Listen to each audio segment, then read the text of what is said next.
ഒരു വിഷയം മെരിറ്റിൽ നിന്ന് വഴുതി പോകുമ്പോൾ ദൈവത്തിൻ്റെ കരുണയിൽ മാത്രം ആസ്പദം വെക്കേണ്ട വസ്തുക്കളെയാണ് നമ്മൾ ഉടമ്പടിക്ക് വിഷയമാക്കേണ്ടത്. കാരണം നമ്മൾ പരിശ്രമിച്ചു. അപ്പോസ്തലന്മാർ പറയത്തില്ലേ, രാത്രി മുഴുവനും അധ്വാനിച്ചിട്ടും ഞങ്ങൾക്ക് ഒന്നും കിട്ടിയില്ല. ലൂക്കാ 5:5.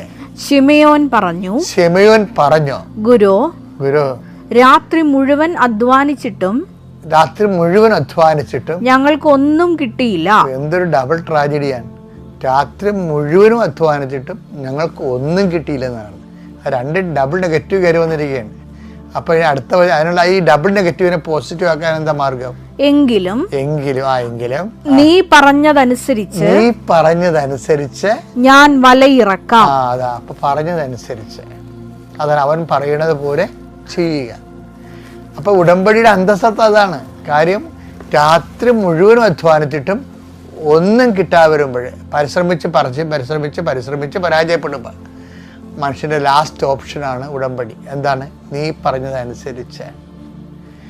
നമ്മുടെ ജീവിതത്തിൽ ഈ ധ്യാനം, ഇപ്പോൾ ആൾക്കാർ പറയുന്നത് കുറേ കഷ്ടപ്പാടും കുറേ വിഷമങ്ങളൊക്കെ രോഗങ്ങളായി മാറുന്നില്ല, കടങ്ങളായി, വഴക്കായി, സമാധാനം ഇല്ല എന്നാൽ ഒരു ധ്യാനത്തിന് പോയേക്കാന്ന് പറയത്തില്ലേ?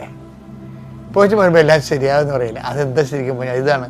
രാത്രി മുഴുവനും അധ്വാനിച്ചിട്ടും ഒന്നും കിട്ടാത്തപ്പോൾ, സമാധാനം ഇല്ലാത്തപ്പോൾ ജനങ്ങളെ ദൈവത്തെങ്കിലേക്ക് പിരിയും ചെയ്യും. ഇപ്പോൾ കർത്താവിലേക്ക് തിരിയുമ്പോൾ വരുന്ന വിഷയം എന്ന് പറയണത്, അവൻ പറയണത് പോലെ കേൾക്കാൻ ആൾക്കാർ ധ്യാനത്തിന് പോണൊരു പകുതി മുക്കാലും. പക്ഷെ ഉടമ്പടിയിൽ അങ്ങനെയല്ല. അവൻ പറയണ കേൾക്കുകയല്ല. കേൾക്കുക എന്ന് വെച്ചാൽ ഇവിടെ ചെയ്യുക എന്ന അർത്ഥം. കേൾക്കുക എന്ന് വെച്ച് കഴിഞ്ഞാൽ ഇവിടെ, അതായത് നീ എത്ര 1000 വചനം കേട്ടോ എന്നല്ല പ്രശ്നം. അതിൽ 5 വചനമാണ് നടപ്പിൽ വരുത്തിയെങ്കിൽ 5-ന് 1000-ൻ്റെ വിലയാണ് വേണ്ടത്. അപ്പം എപ്പോഴും നമ്മൾ ശ്രദ്ധിക്കേണ്ട ഇതാണ്. ജീവിതം തളർന്നു പോയോ, ജീവിതം തകർന്നു പോയോ, അടുത്ത ഓപ്ഷൻ എന്താണ്? അവൻ പറയണ പോലെ ചെയ്യുക. നീ പറഞ്ഞ അനുസരിച്ച് കൊണ്ട് വലയിറക്കുക. പിന്നെ ജീവിതം അങ്ങനെ പരാജയപ്പെട്ടു എന്ന് കണ്ടാൽ ഡിക്ലെയർ ചെയ്യണം. പരാജയപ്പെട്ടുവെന്ന് ഡിക്ലറേഷൻ ഭയങ്കര സംഭവമാണ്. എല്ലാവരുടെയും പ്രശ്നം ഡിക്ലെയർ ചെയ്യത്തില്ല. അവർ അഹങ്കാരം ഉള്ളത് കൊണ്ടും ദൈവത്തിനെ ആശ്രയിക്കുന്ന പോരായ്മയെ കരുതണ കൊണ്ടാണ് ആൾക്കാർ ഡിക്ലെയർ ചെയ്യാത്തത്. 38 വർഷം രോഗിയായി കിടന്ന ആളല്ലേ, അയാൾ ഡിക്ലെയർ ചെയ്യണം. കണ്ടിട്ടില്ലേ? യോഹന്നാൻ 5:7 അവൻ പറഞ്ഞു, യോഹന്നാൻ 5:7 അവൻ പറഞ്ഞു, കർത്താവേ വെള്ളം ഇളകുമ്പോൾ എന്നെ കുളത്തിലേക്ക് ഇറക്കാൻ ആരുമില്ല. ഡിക്ലെയർ ചെയ്തു. എന്താണ്? Nobody to help me except Jesus.